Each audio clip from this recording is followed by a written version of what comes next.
Hola, hola, ¿qué tal? ¿Cómo están? Bienvenidos, bienvenidas a nuestro medio de comunicación. Queremos hablar hoy día, volver hoy día con los temas de defensa. Hace rato que no hablamos de defensa y a mí me parece un tópico eh, muy interesante y yo creo que se sabe menos de defensa de lo que debería saberse, ¿ah? Porque es una industria importante en el mundo entero y en nuestro país, por supuesto. Hemos invitado a Richard Koyunyan, él ya probablemente usted lo conoce, lo habrá visto por ahí, es panelista estable de varios medios de comunicación y también ha conversado con nosotros ya en otra oportunidad. Richard, ¿cómo está? Gusto saludarle. Hola, ¿cómo están? Muy bien, gracias. Richard Estamos listos. Koyunyan, Pare con lo que quiera. sí, él es director y consultor de empresas. Durante 10 años integró la Armada de Chile, fue oficial de Marina, ingeniero en armas de la Academia Politécnica, en fin, vicepresidente, uno de los fundadores del Centro de Estudio Atenalab, que está dedicado a relaciones internacionales y temas de defensa en específico. Así es que, bueno, quiero partir de inmediato. El tema hoy van a ser los drones. Los drones han adquirido una importancia fundamental en los últimos conflictos de los cuales hemos sido testigos como humanidad. ¿Ah? Eh, los drones ya son un arma hecha y derecha, Richard. Yo creo que, a ver, buena pregunta. Lo son de hace varios años atrás. ¿Ya? Lo que pasa es que probablemente la utilización de drones eh, en el pasado más reciente era una cosa exclusiva de los Estados Unidos de Norteamérica, que los utilizaban como parte de su instrumental en los conflictos que estaban enfrentando en el Medio Oriente, Afganistán, Irak, Siria. Eh, y probablemente son los drones estos clásicos que uno ve en la televisión o en ¿Mm? algunos medios que son los más grandes, Ujú. con capacidades bastante superlativas, digamos, ya sea que llevaran misiles o bombas guiadas. Este es el típico dron que tiene un controlador. Digamos, básicamente es un avión sin piloto, digamos, sin piloto físico, porque el piloto está ubicado en una sala de control en alguna parte del mundo, a otros tipos de drones que hoy en día tú ves que son completamente autónomos, pero que tampoco son muy distintos, Hugo, a lo que uno ve en misiles como los misiles Exocet de los años 70, es 80, decir, 80, es claro. decir, Sí. misiles que uno le da una posición del blanco, lo dispara y él es autónomo y él enciende sus propios radares, sistemas de búsqueda y finalmente localiza al blanco y con eso se lanza. Es decir, digamos, se engancha el objetivo. Entonces, el tema que es lo que pasa acá es que hasta ahora, digamos, había una utilización de drones, había una utilización de misiles. Lo que pasa es que ahora se hicieron las tecnologías más baratas. Son la mayor parte de estos drones que utiliza la gente, los iraníes la gente de Ucrania, son drones baratos con equipamiento y especificaciones civiles, no especificaciones militares. Se fabrican, depende de quién lo esté fabricando, pero puede salir cualquier cosa entre 10.000, 20.000 dólares máximo. Yo creo que, Y, yo creo que ahí y sí, ese dron que estoy hablando, que parecen como un pequeño avioncito, llevan una carga, digamos, un explosivo, sí. se fabrican en cantidades, ¿no es cierto?, bastante grandes y, y permite lanzar muchos de ellos, digamos, centenas si quieres o miles, que tienen y hacerlos llegar simultáneamente a la zona del blanco para saturar las defensas. Sí, usted me habla al tiro de lo que está pasando en Irán. Yo creo que es una opinión personal, usted puede, por supuesto, discutirla. Yo creo que Estados Unidos jamás imaginó este escenario, una guerra tan larga como la que está ocurriendo. Más encima son dos países tremendamente poderosos, Estados Unidos, Israel contra Irán. Los drones que ellos están ocupando, porque lo estuve mirando, los llaman drones kamikaze, son de alta efectividad y hay una serie de factores, los voy a mencionar. Bajo costo, que usted ya lo mencionó, bajo costo, que tienen largo alcance y que precisamente por su bajo costo se pueden fabricar muchísimos y se habla de una especie de táctica de enjambre, tiran muchísimo y es imposible, bueno, más de alguno caerá y darán el blanco. Esas son como las tácticas que están utilizando los iraníes contra el ejército norteamericano, que yo creo que Bueno, nunca se pero imaginaron esto. los primeros que desarrollaron esto fueron la primera guerra en que yo vi que efectivamente hubo una utilización bastante inteligente del tema fue en la última guerra de Azerbaiyán con Armenia, Ya. donde carros blindados armenios eran cazados por estos drones, no del tipo que estamos hablando de Irán ahora, sino del dron más típico que uno ve que tiene 4 hélices, ¿no es Sí, sí, cierto? sí. Sí. Y Bueno, tiene los una drones cámara, civiles.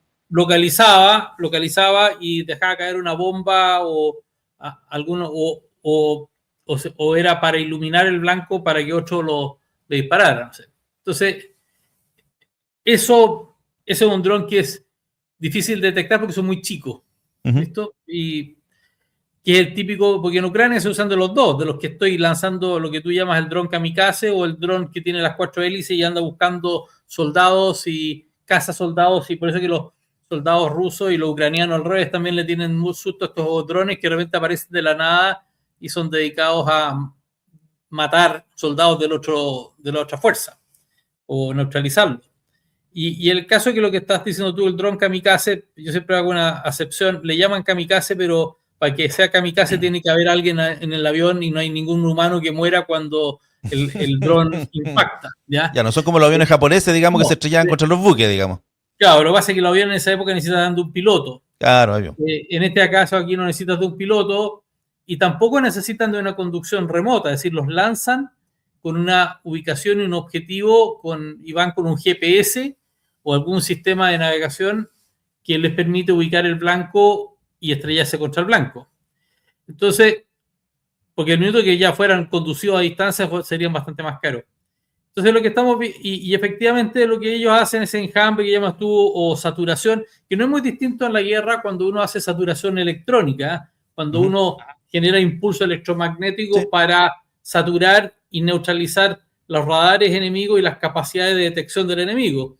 Es decir, tú puedes saturar todas las defensas de un país, que lo típico lo hacen los americanos desde los portaaviones con los aviones de guerra electrónica, lo hicieron en Venezuela, en que saturas y ningún venezolano veía nada de lo que estaba viniendo. Y puede Refiere a entrar los un aparatos avión, electrónicos, se claro, refiere a los todos los aparatos radares y los electrónicos. sistemas de Claro. detección, y entra un avión y hace la suya.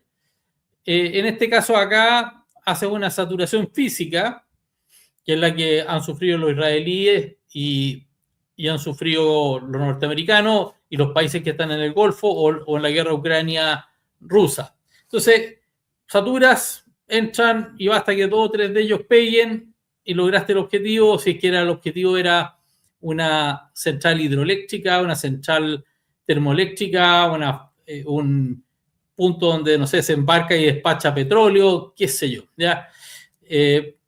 Ninguno de estos drones ha sido utilizado para, yo diría, blancos de precisión, ¿ya? Donde uno dice, como cuando los americanos le metieron un misil a donde estaban los 40 líderes iraníes el primer día que parten. Un dron no tiene necesariamente esa capacidad, probablemente, y esa precisión. Requieres tecnologías que son bastante más caras que una que te cuesta $10,000 o $20,000. Pero cumplen su propósito de saturar y los ucranianos se han transformado en una máquina de fabricar drones a muy bajo costo, y eso es una de las herramientas que usan para mantener a los rusos a raya. Los rusos tampoco son tontos porque los iraníes eran también uno de los que habían desarrollado esta tecnología y tecnología que posteriormente ha comprado Turquía y otros países más. Ahora, la pregunta que la gente hace, dice, bueno, ¿y nosotros, Chile, necesitamos eso? La verdad que uno tiene que decir, bueno, si tuviera drones, ¿contra quién los usaría? ¿Ya? Es decir, Ahora, perdón, mire, sí. tengo aquí un par de cosas para comentar. Fuerza Aérea de Chile participó en el Hito Nacional Drones para Chile, un proyecto con mirada de futuro. Esta es una publicación oficial de la Fuerza Aérea de Chile. Armada de Chile concluye exitosa participación en Drones para Chile 2025. La ministra de Defensa Nacional, esto fue en noviembre, así que de la administración pasada, tuvo la oportunidad de pilotear una embarcación a distancia, operando desde Renca, en fin.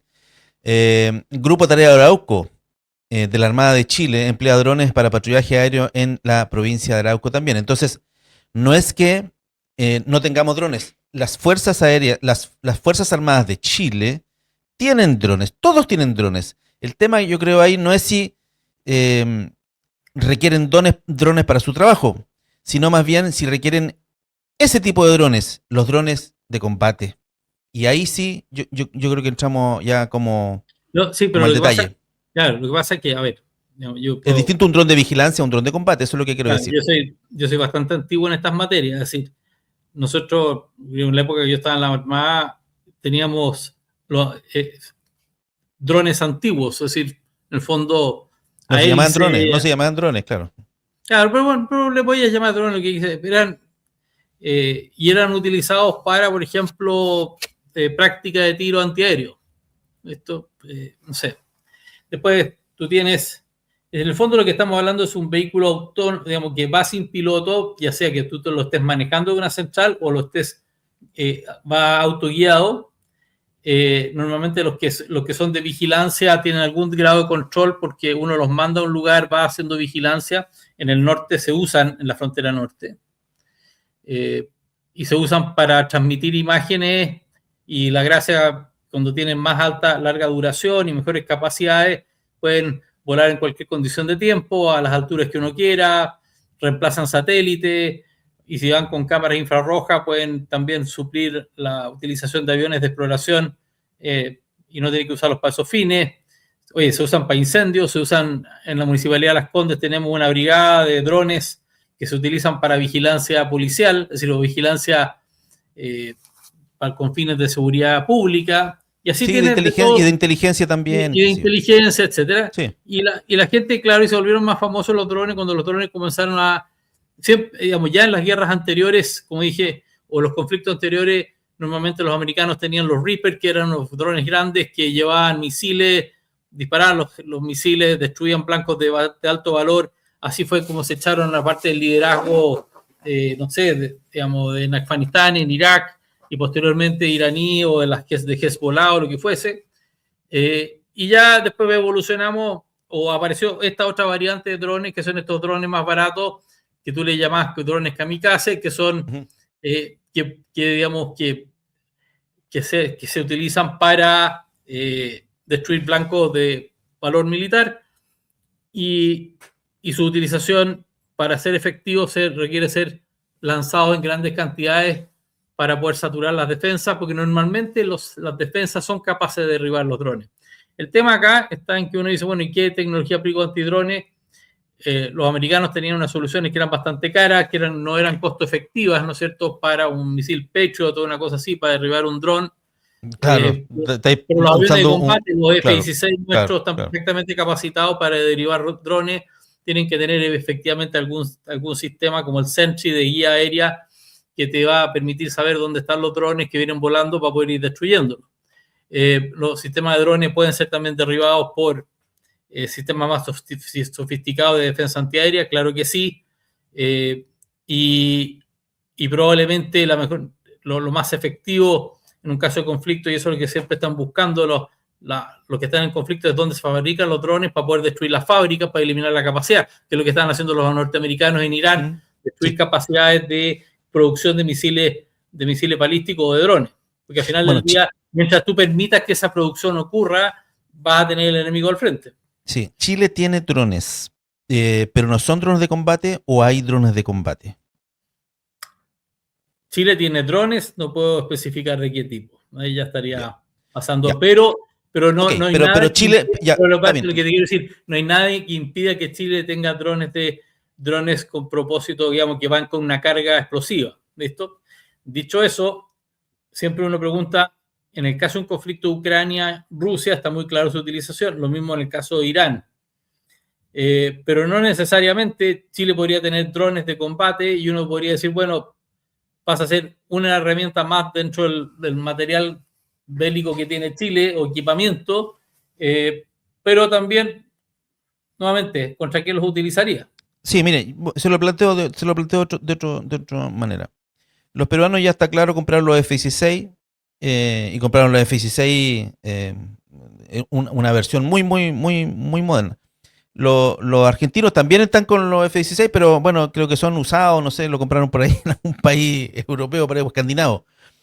Irlanda, Nosotros no, estamos con nuestro F-16 y claro, vamos a quedar ahí, digamos, pero ya tenemos que empezar a pensar la próxima compra, eventualmente.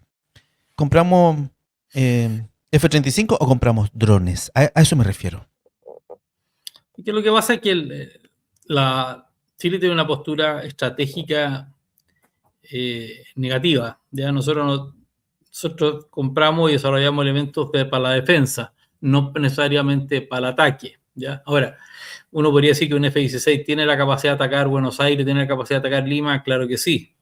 Pero el punto es que normalmente nosotros desarrollamos capacidades para detectar amenazas en nuestro espacio aéreo y poder derribar lo que entra en nuestro espacio aéreo. Un F-16 nuestro tiene perfectamente la capacidad de derribar los drones que uno le ponga al frente. Lo mismo que los norteamericanos, etc. Si lo que pasa, Hugo, es que cuando uno enfrenta drones, normalmente vas a derribar el 80 al 90% de ellos. El problema es que pasa con el 10% o el 20% restante que logró pasar. Las defensas israelíes, que son las mejores defensas antiaéreas del mundo, están diseñadas para botar el 90% de lo que enfrentan. Porque irse al 100% es extremadamente caro. Y el 90% que derriban, de preferencia siempre va a ser los que puedan estar dirigidos a zonas habitadas. En el caso de Chile, Chile no tiene esa necesidad actualmente, la puede perfectamente comprar o desarrollar, es carísima, si es que uno fuera a enfrentar drones de la contraparte. Ahora, si tú estuvieras en un conflicto, que no, las hipótesis de conflicto hoy en día no están activas, con un país vecinal, claro que sí tendrías que utilizar drones, porque son tecnologías, digamos, que permiten atacar fuerzas enemigas, fuerzas blindadas, lo que sea. Los drones no son para guerra aire-aire, son elementos para atacar desde el aire blancos marítimos o terrestres. Claro, aire-tierra o aire-mar. Ok, ya. Sé lo que me va a responder con la siguiente pregunta. Tampoco puedo extenderme mucho más, pero sé lo que me va a responder, pero se lo voy a hacer igual. Bolivia tiene drones iraníes. Yo creo que lo que tiene... Siempre esto fue ¿Por qué se lo pregunto? Porque los drones iraníes han sido muy efectivos contra Estados Unidos y Bolivia tiene drones iraníes. Sí. Si tú miras el inventario de drones iraníes, hay desde primera generación a generaciones más actuales. Y lo que se entiende, Bolivia en su minuto tuvo, eran los drones más antiguos, unos que eran extremadamente lentos y probablemente no eran drones que tú llamáis del tipo kamikaze de combate. ¿Ya? Pero eran drones iraníes, sí. Eran iraníes que se desarrollaron, como se sentaron en Bolivia a desarrollar esas cosas. Pero si tú me preguntas a mí, yo creo que no hay nada de eso funcionando. Ya, o sea, tuvo drones iraníes entonces. No, los iraníes apretaron cueva hace rato. De esta zona, dice usted. No, pero es que además tampoco tenían una necesidad o un interés estratégico en la región. Es decir, en algún minuto Irán estuvo metido dicen en Argentina, en Bolivia y en Venezuela, pero tienen problemas más graves en casa y botaron todas las cosas en la zona. No hay nada funcionando. Con suerte tienen un encargado de negocio por país. Sí, deduzco entonces que desde su perspectiva como especialista en temas de defensa, Chile en este minuto no necesita drones de defensa o de combate, pero de llegar a de generarse algún contexto internacional complejo, podría perfectamente tenerlos, digamos. Sí, ahora, lo bueno es que si hay algo que se fabrica a nivel mundial hoy en día son drones y se pueden comprar en Irán o en Ucrania. Listo, eso es una cosa. Facilito. Dos, los ucranianos están facilitando y desarrollándole tecnologías a terceros o los que quieren ir a aprender y hacer joint ventures con ellos para construir drones, lo hacen felices. El tema está... Ojo que el presidente Kass se saludó con Zelensky, ojo, pero bueno, ahí no me entre paréntesis. Pero el punto, pero hoy en día, es decir, cualquier mirada de defensa de Chile hacia adelante tiene que tener una respuesta o incluir drones y todo lo que es satelital, ciber y todo lo que uno ha visto. Y nosotros tenemos en el equipo nuestra gente que va frecuentemente a Ucrania, a Irán es un poco más difícil de ir, a aprender qué se ha aprendido en la guerra, cómo va ido variando. Para todo lo que es la industria militar, tienes un laboratorio que ha estado 4 años funcionando en Ucrania, la guerra de Ucrania, y uno puede probar lo que funciona, lo que no funciona, en tecnología a nivel de soldado, del individuo, en medios antiaéreos, medios de defensa antiaérea, ellos están utilizando F-16 ahora, y en general tú puedes ver ahí que un país como Ucrania ha resistido el embate ruso con tecnologías que son probablemente las mismas que tenemos nosotros. Bueno, y una voluntad política de defenderse a toda costa y no ceder ante la presión rusa. Ya, cortito, 2 segundos. ¿Qué prevé en Irán, Estados Unidos, Israel? Mira, hay distintos escenarios que se están conversando, pero hoy en día el bloqueo que Estados Unidos le hizo a la salida del estrecho de Hormuz está causando estragos en la economía iraní. Iraní. Mm, Irán depende del petróleo que básicamente envía mm, a China en un 80%, y eso está paralizando la economía iraní. La economía iraní ya venía mal y yo creo que van a tener problemas por eso. Yo creo que si al final la idea de Trump de poner el bloqueo por fuera va a sentar a la mesa a los iraníes. Acuérdense que los Estados Unidos es autosuficiente en petróleo, no necesita el petróleo iraní tiene como principal destino China. Entonces acá le está haciendo difícil la vida a China, pero a la vez va a lograr sentar a la mesa a los iraníes y ceder en ese punto. Richard Koyunyan, consultor de empresas, experto en temas de defensa, conversando con nosotros. Muchas gracias por acompañarnos. Me alegro de haber retomado estas conversaciones, a ver si podemos seguir hablando más adelante. Richard, muchas gracias, que esté muy bien. Muchas gracias, que tengan un muy buen día. Chao, chao, adiós. Ahí estaba nuestro especialista, o sea, el especialista en defensa, no nuestro, el especialista en defensa a quien consultamos permanentemente con estos temas. Bien, nos vamos. A mí el tema de los drones me parece interesantísimo cómo avanza la tecnología y cómo los países hacen uso de esta herramienta que al principio se mostró como una herramienta civil para cartografiar determinados territorios, en fin, pero que se transformó rápidamente en un arma hoy letal. Bien, somos Sala de Prensa. Los temas de defensa también nos interesan. Muchas gracias. Nos vemos hasta la próxima. Chao. Adiós.